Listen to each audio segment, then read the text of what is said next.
que je vous propose déjà, c'est de vous expliquer on utilise souvent le vélo, le terme vélo intermodal, que vous verrez sur decathlon.fr. Intermodal, c'est uniquement pour dire le vélo qui réconcilie les différents moyens de transport. Donc, c'est le vélo qui va aussi bien dans le train que dans la voiture ou dans les camping-cars. C'est pour ça d'ailleurs qu'il est pliant, c'est parce qu'il prend moins de place, donc il est compact. Donc, les vélos dont on va vous parler aujourd'hui, c'est les vélos qui vont assez facilement partout. En général, là où les autres vélos s'arrêtent. C'est un peu comme ça qu'on définit notre vélo. La solution technique, c'est le vélo pliant, tout simplement. Sachant qu'on a une gamme que Jérôme va nous présenter de manière assez synthétique. Super, donc bonjour. Effectivement, notre offre de vélo client, elle est composée aujourd'hui de 5 modèles en électrique et un modèle électrique. Voilà, donc Philippe est en train de vous le montrer. Donc là, c'est ce que vous voyez sur le site decathlon.fr. Quand vous tapez vélo pliant ou vélo intermodal, mais vélo pliant, ça marche très bien, vous allez tomber sur l'offre de vélo pliant. Pour faire votre choix, pour savoir un peu comment vous repérez dans cette offre-là, aujourd'hui, il faut se dire que voilà, notre offre, elle est composée par rapport à une fréquence d'utilisation. On a des vélos qui sont plutôt destinés à un usage occasionnel, d'autres à un usage régulier, puis d'autres à un usage intensif. Ce qui va faire la différence, je ne vais pas rentrer vraiment dans le détail, mais on pourra y revenir après si vous avez des questions. Ce qui va faire la différence de monter en gamme entre les différents vélos, ça va être le nombre de vitesses qui va déterminer le rendement du vélo. Donc, vous avez soit du 1 vitesse, du 6 vitesses, du 7 vitesses et du 9 vitesses. Voilà, donc ça, c'est sur l'ensemble des modèles. Vous avez cet échelonnement-là. Là, c'est le Tilt 900. À usage intensif que Philippe est en train de vous présenter, qui a 9 vitesses, donc qui participe à ce que vous avanciez vite et que vous ayez un bon rendement. Il y a une notion de confort aussi qui va entrer en ligne de compte. Et là, le confort, en fonction du vélo, va s'exprimer notamment sur la selle, les poignées. Donc là, vous voyez toujours pareil, Philippe est en train d'illustrer ce qu'il y a sur le Tilt 900, où vous avez une selle à mousse à mémoire de forme et des poignées ergonomiques pour vous permettre d'avoir une bonne position sur le vélo et de reposer vos poignets. Vous avez d'autres éléments qui rentrent dans le confort. Vous avez les pneumatiques, notamment. Voilà. Après, vous avez d'autres critères qui sont forcément le poids. Et donc là, plus vous allez monter en gamme, plus le poids, moins il y aura de poids, plus il sera léger. Donc en fait, rapidement, vous avez notre Tilt 100 qui lui va faire 13,3 kg. Vous avez le Tilt 120 qui est équipé de garde-boue et de béquilles, contrairement au Tilt 100, voilà, qui est un peu plus lourd, 14,5 kg. Et puis après, et exactement, merci François, il a des vitesses, donc c'est pour ça que par rapport au Tilt 100, ils ont le même cadre, mais donc du coup, il est plus équipé. Donc même cadre, mais plus équipé, forcément il est plus lourd. Et puis après, on sera sur notre Tilt 500 qui, lui, va peser 12,9 kg. Vous avez principalement un cadre en aluminium et d'autres composants qui font que vous avez un vélo qui serait plus léger. Et enfin, le Tilt 900 qui, lui, va peser 12,9 kg, qui sera le plus léger de notre offre. Où là, vous avez, en plus du cadre, vous avez la fourche qui est en aluminium et d'autres composants. Donc, lui, il fait 12,2 kg. Ah, j'ai dit 12,9 kg, pardon, oui, c'était le Tilt 500. Oui, 12 kg le Tilt 900. Gaz qui est fiable. Et les autres, sur le Tilt 500 et le Tilt 900, vous avez un autre type de charnière qui va vous permettre d'avoir une utilisation plus rapide, plus facile lorsque vous devez plier et déplier rapidement votre vélo.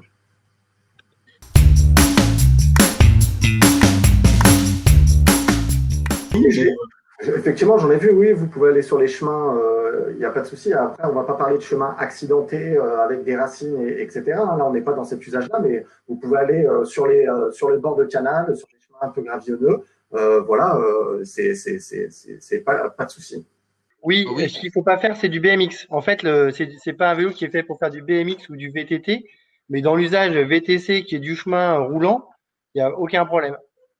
D'accord. En fait, vous verrez, la seule limite, ce sera sur des chemins très boueux, parce qu'en fait, là, les pneus, c'est pas des pneus avec des crampons, et du coup, on n'aura pas toute l'adhérence que peut avoir des pneus crantés, quoi.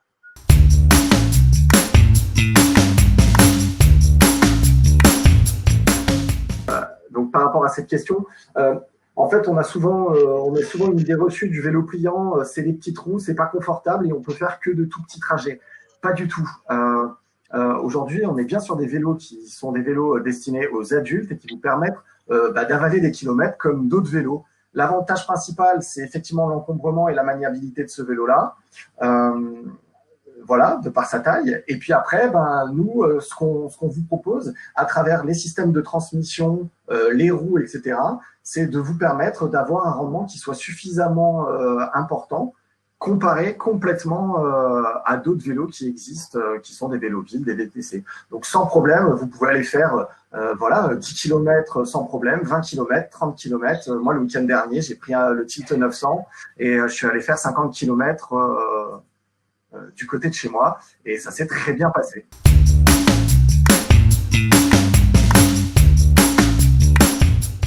Alors, c'est pas les mêmes, mais c'est quasiment. En fait, ça se joue à quelques centimètres sur la largeur globalement. Après, en termes de longueur, ils sont tous pareils, sauf le vélo électrique qui lui est un peu plus long. D'accord. Donc le pour vélo votre électrique. Information, juste Nico, pour cette donnée-là, l'encombrement, notamment les camping-caristes sont très friands de cette information pour savoir s'ils peuvent le glisser dans un coffre. Vous avez sur toutes les fiches produits, sur la deuxième photo, Pascal elle a bien fait le job, on a une photo avec les 3 dimensions, donc la hauteur du vélo, la largeur et cette profondeur. Ouais, puis les camping-caristes, au-delà des camping-caristes, il y a aussi, moi quand je pars en vacances, j'ai pas de camping-car, mais j'ai un beau petit coffre et ça m'est déjà arrivé de mettre 3 vélos pliants dans le coffre. Ça passe sur une Citroën C3, ça passe, oui. Et il y a aussi les étudiants qui ont des petits apparts qui sont contents aussi de mettre leur vélo dans leur petite armoire à l'entrée du studio, quoi, hein. Et au-delà de ça, même au boulot, il y a plein d'avantages pour le vélo pliant, hein. Voilà, les problèmes de vol aussi, on sait que ça reste un fléau et le fait de pouvoir emmener son vélo partout, effectivement, le vélo qui va partout est tout proche de nous. On est pas...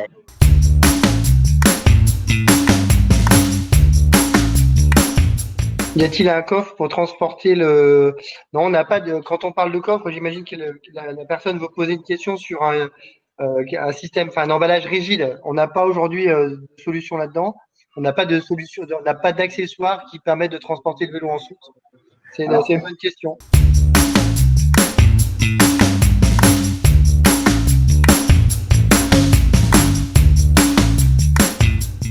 Oui, nos vélos sont équipés d'éclairage.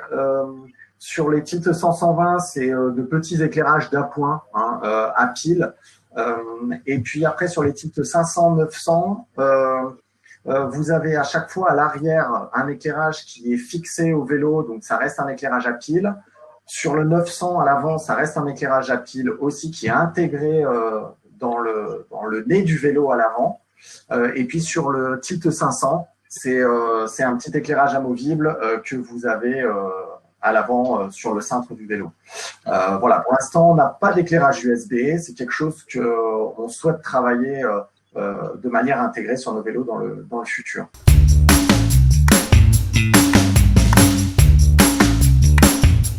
En fait, clairement, c'est le Tilt 900 qui, lui, est le plus léger avec 12 kg 2.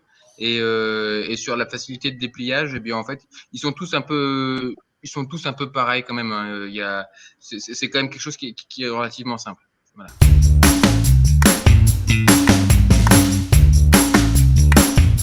Et donc oui, on peut complètement le faire. Il s'agit de selles standards, donc en fait, toutes les selles sont standards au niveau de l'anthrax des rails, donc vous pouvez mettre la selle qui vous convient.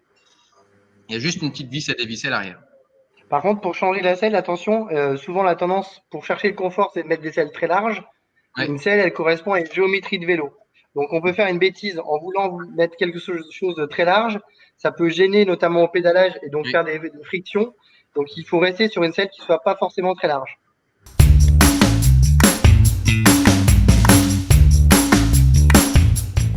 voilà, le Tilt 900 clairement sera le plus adapté pour répondre aux dénivelés que vous pouvez rencontrer. Là, je réponds à André Vincent. Voilà. Après, sinon, on passe sur la version électrique pour pouvoir venir apporter cette assistance.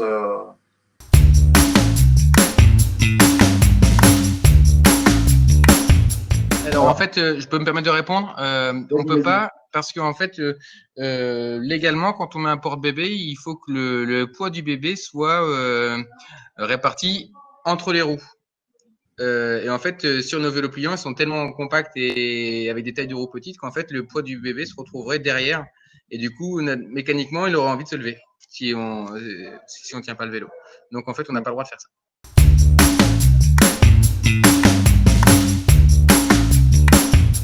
Pour être le test, c'est vraiment une stratégie qu'on pousse. Moi, c'est le service que je pousse le plus en magasin. Moi, je suis un peu le porte-parole de la marque. Quand je visite les magasins, c'est mon métier. Et ce que je demande à mettre en place dans tous les magasins, c'est le test.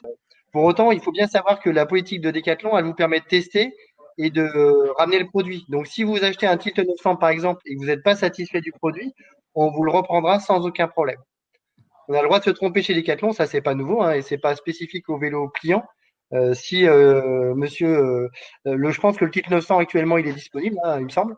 Si vous commandez un Tilt 900, vous l'essayez et il vous satisfait pas, je veux dire, aucun problème, on vous le reprendra. Ça, je peux m'engager pour n'importe quel magasin Decathlon. Et même si on le commande en ligne, oui, parce qu'en fait, c'est bien la même entreprise. Hein, il n'y a aucune différence. On achète en ligne et on livre en magasin. C'est complètement, il n'y a pas de couture, il n'y a pas de frontière entre les différentes formes de vente.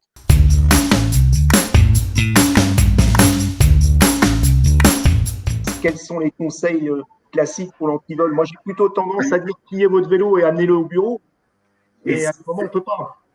C'est ça. Et si c'est pas possible, c'est tout à fait ça. Tu as raison, Nico. L'idéal, c'est ça. C'est un des avantages du vélo pliant. Après, voilà, c'est pas plus facile de voler un vélo pliant. Prenez juste le bon antivol, soit une chaîne, soit un U, soit un antivol pliant de la marque Abus que vous trouvez en ligne chez nous, le Bordeaux Abus, qui est très compact, que vous pouvez glisser, accrocher à votre cadre ou glisser tout simplement dans votre sac et attachez bien votre cadre de vélo à une structure fixe et ça se passera bien.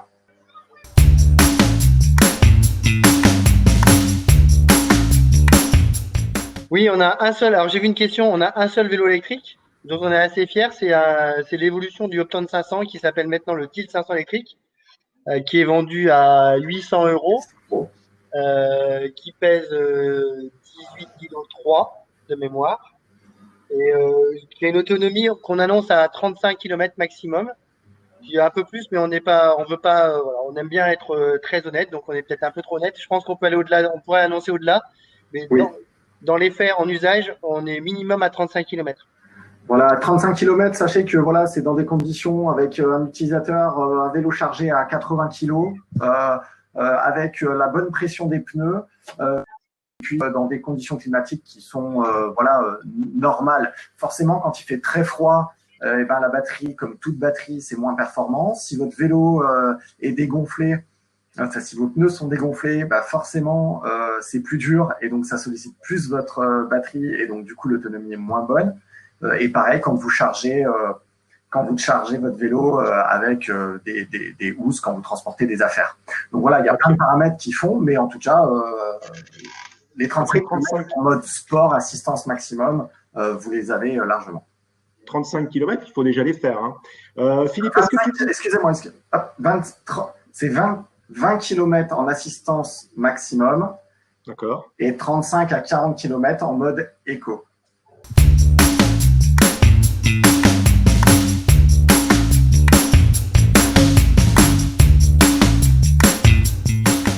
Alors, il faut savoir que sur un Tilt 500, c'est une roue libre, c'est pas une cassette. Et un système de roue libre, c'est tout un.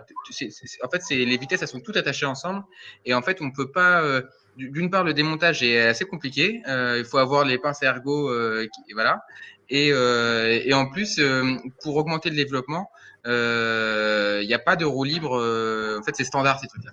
Et donc, si on veut changer le développement, il faut aussi changer la roue arrière pour passer avec un système à cassette. Et là, on est avec un système beaucoup plus flexible.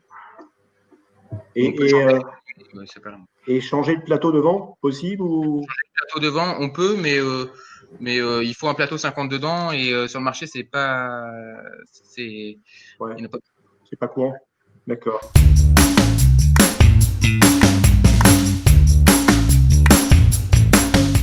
Euh, 25 km/h, c'est déjà une vitesse, notamment quand on est en usage ville ou balade tel qu'on est, c'est déjà. Enfin, en tout cas, la norme nous oblige de couper à 25 à l'heure.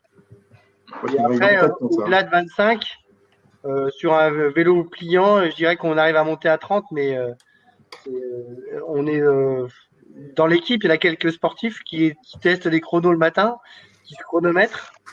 François est pas mal dans la notion de record et en gros, c'est 30, c'est pas mal. Hein. Ouais, 35. Ouais. Excusez-moi, Francis. La vitesse, elle n'est pas bloquée à 25. C'est l'assistance qui se coupe à 25. Ça, c'est une question de norme des vélos électriques en Europe.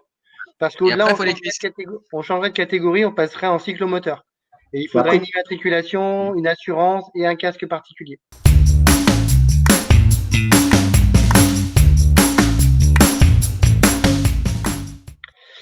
Lorsque la batterie est déchargée, oui, c'est un vélo. Hein. C'est super important. C'est pas une mobilette avec un accélérateur. Donc vous n'êtes pas du tout obligé d'avoir l'assistance pour rouler. C'est d'ailleurs tout l'intérêt, c'est que on fait des vélos chez Decathlon parce que ça reste du vélo. Si c'est des cyclomoteurs, on n'en ferait pas. Oui, puis on peut décider aussi de partir faire une balade sans la batterie et puis de rentrer avec la batterie, quoi. Exactement. Pour les vacanciers. Sans assistance ou avec assistance.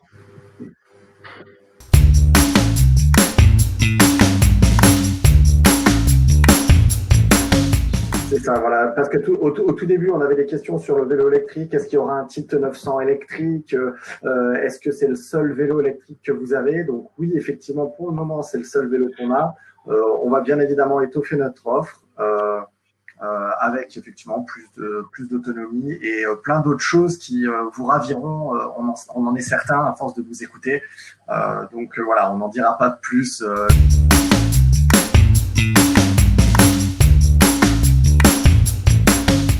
Donc, il n'y a pas de durée de vie.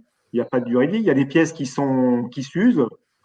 Il y a des pièces en SAV. Ce qui est important, c'est de faire vérifier ses charnières, en fait.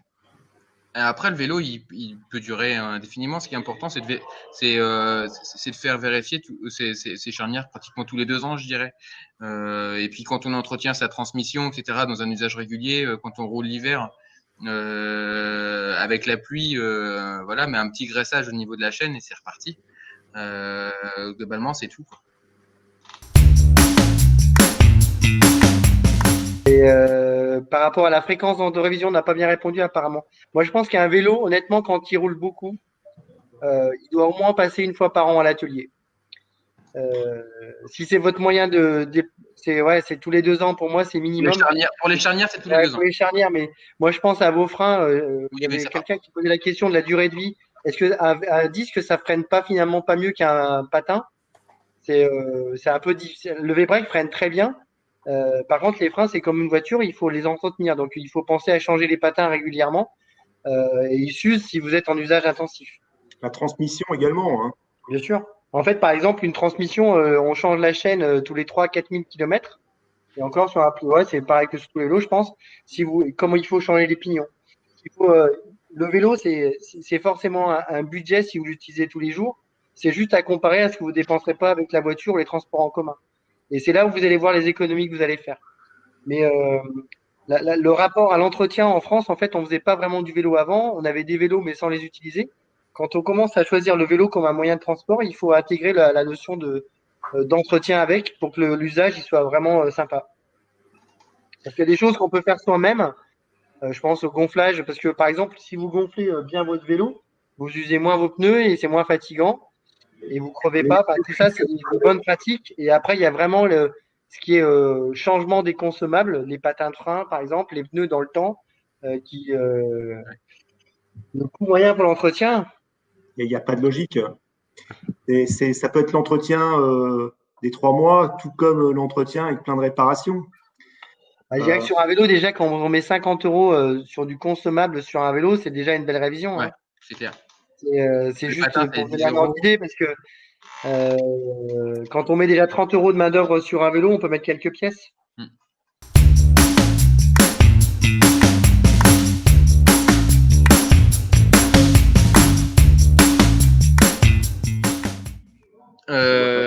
Alors en fait, ça dépend du modèle. Sur le modèle du 100-120, là il y a en fait il y a toujours normativement pour valider un vélo client, en fait on est obligé d'avoir deux actions différentes pour actionner le système de charnière. Donc en fait sur le 100-120, on vient ouvrir le petit levier, pivoter et après relever l'ensemble. Donc là, il y a trois actions nécessaires pour l'ouverture. Et sur le Tilt 500, là, en fait, on a deux actions différentes qui vont être obligatoirement d'ouvrir le levier et de faire pivoter. Ouais. Alors, juste, moi j'ai une question, François. Tu es tout seul comme ingénieur pour gérer un vélo, les vélos clients ou vous êtes combien à peu près au Alors, niveau non, de alors, l'équipe? moi mon rôle, je suis ingénieur produit. Donc, en fait, ce qui se passe, c'est qu'il y a Jérôme qui définit en gros un besoin d'usage et voilà. Il me fait un cahier des charges d'usage. Moi, avec lui et Pilou, on doit transformer ça en caractéristiques techniques et en un design. Et moi, en fonction de après ce cahier des charges techniques, et bien en fait, moi, je vais voir tous les ingénieurs composants qui sont les experts du freinage, les experts de la position, les experts de la roue, etc. Et du coup, en fonction de ça, soit on crée un composant ou soit on utilise ce qu'il y a au catalogue. Et du coup, en termes d'ingénierie, eh bien, en fait, on doit être, pour faire un vélo, on doit être une quinzaine d'ingénieurs.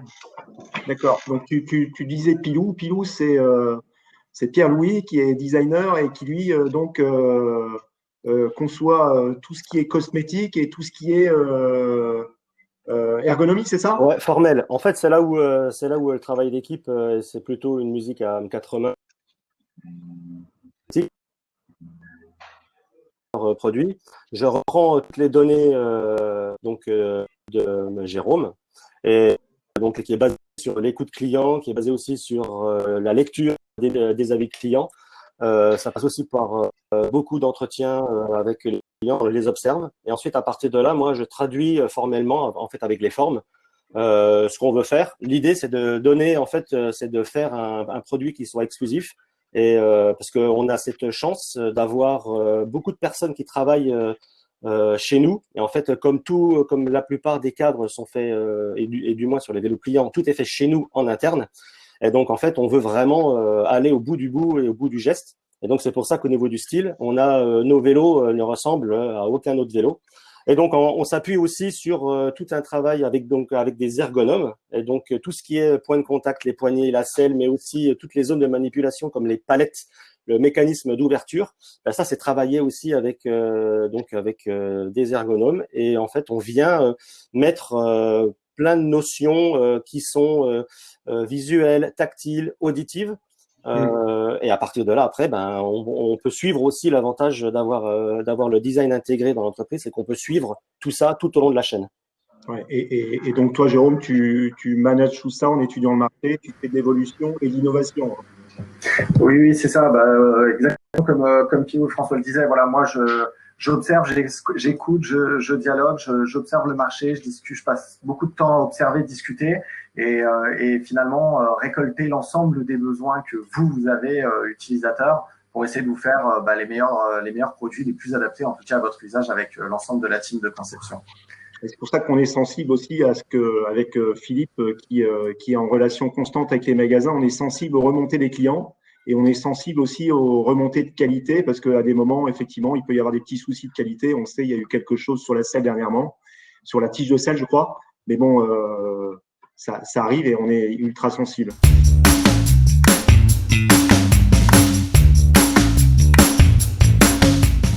Le test and buy, l'idée, c'est que vous allez en magasin, vous choisissez un produit.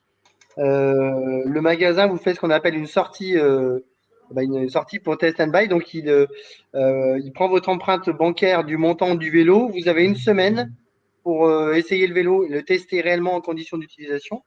Et si vous ramenez pas le vélo au bout d'une semaine, au bout de 8 jours exactement, le montant vous est débité et vous devenez propriétaire du vélo. Si vous revenez et que vous ramenez le vélo donc avant les 8 jours, Decathlon reprend le vélo et c'est transparent puisque vous n'aurez aucune transaction financière. Merci à toutes, merci à tous. À bientôt. Philippe. Bonne soirée, merci encore.